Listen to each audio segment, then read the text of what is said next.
はい、今日でタイピングが50日目になりました。で、25日ずつ、25日経過した時点で中間結果としてテストを行っていくので、今日50日目なので第3回目のテストをやりたいと思います。はい、で、今は夜の8時10分です。始めます。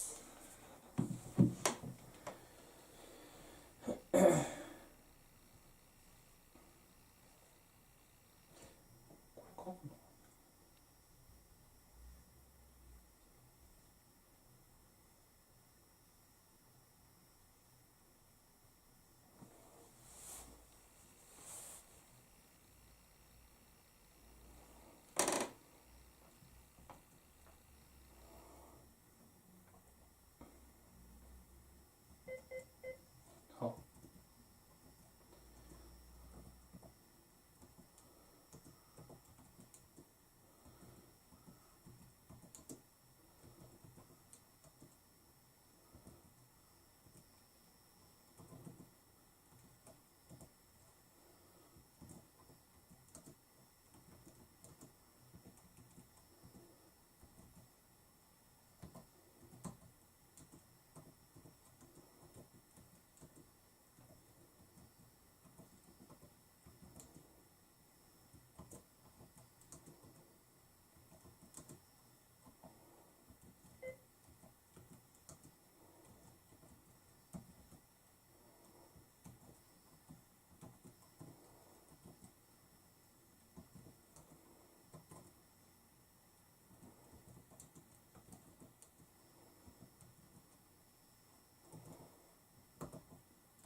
お、めっちゃ上がった。